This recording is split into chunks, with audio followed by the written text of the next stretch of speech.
What's poppin', fish keepers, shrimp keepers, and 10-gallon fish tank fanatics? Thanks for joining another video. Welcome back. I'm gonna go ahead and use my sales techniques on you and tell you not if you're gonna do something, but what you're gonna do today. Today, you're gonna go down below and you're gonna hit the subscribe button, you're gonna hit the like, and you're gonna leave a comment. I need you guys to go do that right now. But today is a great video and a great day because we got a fish I've been wanting to get for quite a long time. One of my favorite stores, Music City Aquatics, got in Scarlet Badis, and I like to call them Scarlet Badis.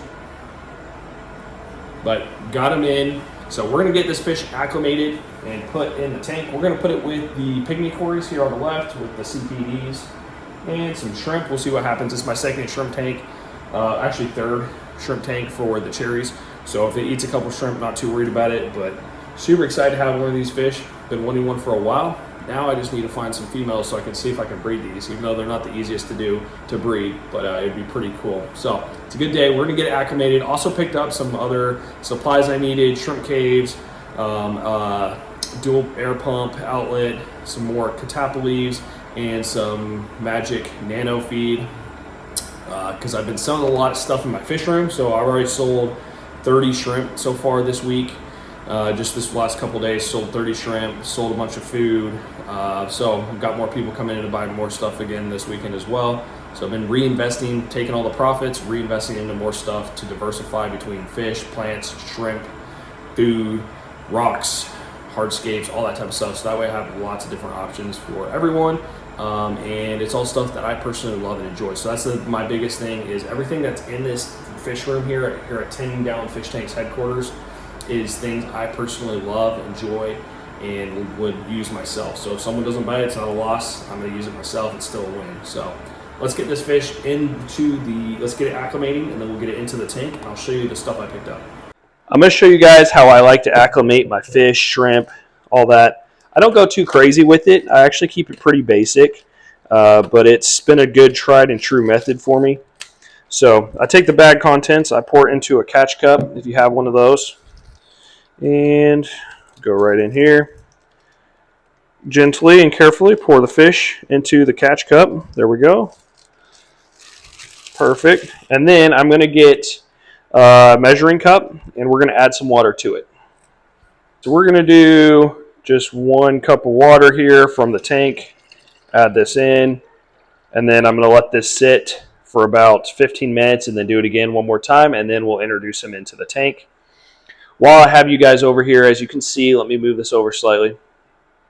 Got the Aquarium Co-op dual air pump, 7 shrimp caves, catappa leaves, and then we got the magic nano feed. I use this all the time in my fish room. I sold it to the person who came over here and was picking up, trying to remember what they were picking up. Oh, they were picking up pygmy cories. Yeah, they were picking up pygmy cories, so I sold them some magic nano feed because it's a great fish for pygmy cories, any nano fish. And then we got the catappa leaves because I sell those. They're part of my fish shrimp, my shrimp combo that I do. I have a shrimp starter pack. It's part of that, and people also buy them. I put them in separate packaging, and you get 2 catappa leaves to kind of kickstart you. So I'm going to package those up and show you that, and we'll go put all this away and let this guy get acclimated.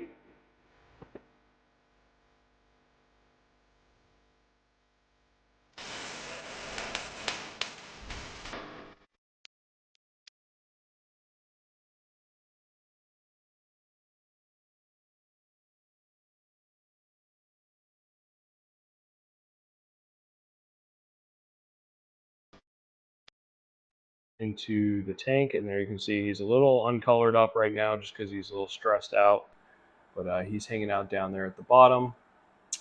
We have, when I back up, you can see I have a CPD in here. I'm going to move my other CPDs that I've shipped in, and then I also have the pygmy cories all hanging out here as well. So we will see how he does in this tank.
So we got the Scarlet Badis in the tank. Super excited. Absolutely been a fish I've been wanting to have for quite a while. It's doing well. It's coloring up and super healthy.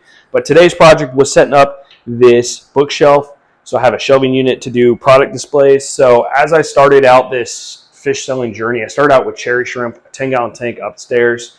Started with just that cherry shrimp, some frog bit, and then some valsinaria and some moss. Used that, made money, bought blue shrimp, bought pearlweed, got the guppy grass, and then propagated to another 10-gallon tank. We did that with the blue velvet shrimp. Then we got a third 5-gallon tank. We got guppies in. Those were the tuxedo koi guppies. Started selling those along with other plants, Java ferns, some Java moss. We got valsinaria. What else did I have? We got sword plants, all that stuff. So I started out with just cherry shrimp, and then blue velvet shrimp, then plants, then guppies, and then I've just kind of keep expanding from there. Now I have yellow, orange, white, green, dwarf crayfish. I have killifish. I have green rasbora, celestial pearl danios, pygmy cories, you name it. I got a bunch of different fish now. I got a bunch more plants now available as well. And now I'm expanding into food and hardscapes. So as I continue to fill out my racks here, we're going to get more fish, more shrimp, more plants. So we just pack it out with plants, fish, shrimp, because those are my foundations. Fish, shrimp, and plants are like my foundationals. Now we're at expanding into the food as well. So top shelf is all the foods I personally feed to all my fish and shrimp. It's everything I personally use. So this is not for sale. It's down here. If someone wants it, I'll sell it, but I'm planning on using these bottom two shelves. But these two middle shelves are what I have available right now. Easy Green, it's the plant fertilizer I use. It's 1 ml per 10 gallons, super easy and efficient to dose. Got stress coat to dechlorinate my water, so there's no chloramines or chlorine in there. Catappa leaves, 2 catappa leaves per little bag thing there. I utilize that for part of my easy shrimp food, my shrimp food starter pack. So that comes with a biofilm, Bacteria E, comes with calcium supplements, which is the mineral junkie, and it comes with your algae wafers, which is the Hikari algae wafers. So I got the little shrimp starter pack that comes with that to get people kick-started that they can purchase. Then I have the Magic Nano feed, the floating community pellets, which I feed to my fish as well. Bug bites I use for my crayfish and my fish. And we got the full package of mineral junkie, protein wafers, and algae wafers. All that's available. So if someone wants to feed their fish and get the food that I'm currently feeding and these fish are thriving on, it's right here available for them, along with the water conditioner and Easy Green I use. I also love these test strips down here. I use these all the time. I need to get more of these available in case someone wants some test strips, but I use these all the time myself in all my tanks. And then I also love the shrimp caves, as you guys know, on my tanks. The shrimp caves are in like every single one of my tanks. So I have the shrimp caves here that I'm going to be putting in row 3. But if in the meantime, before I get that set up, someone wants to buy it, I will sell it as well. Got my air pumps. Going to be doing the brine shrimp hatchery. So I got the easy brine shrimp salt, more sponge filters, and I got easy feeders for if I'm traveling or doing things, I can set those up and get my certain tanks fed automatically without me having to be there. So that's what we got set up today. And yeah, it's been kind of fun expanding.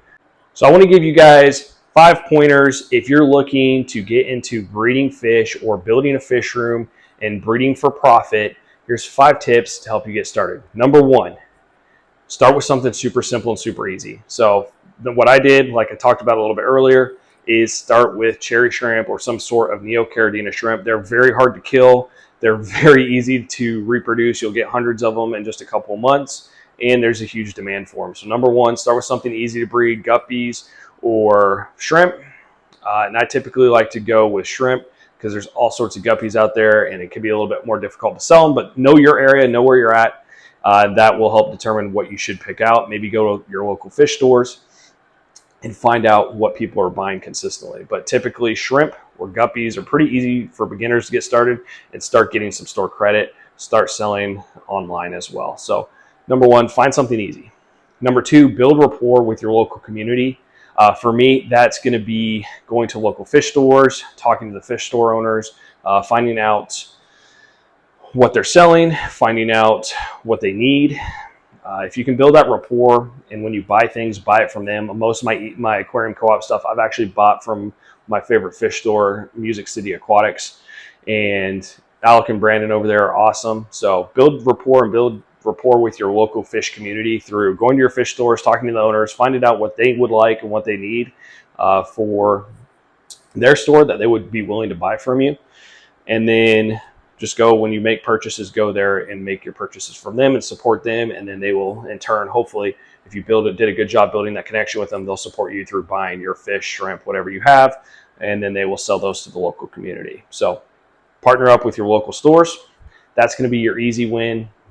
Once you've got things breeding, when you partner with your local store, now you can easily have an outlet to sell things, because selling online in other areas can be a little bit more challenging and difficult. Number three, join fish groups. So I personally started my own fish group. It's called the Nashville Fish Keepers out here in Tennessee.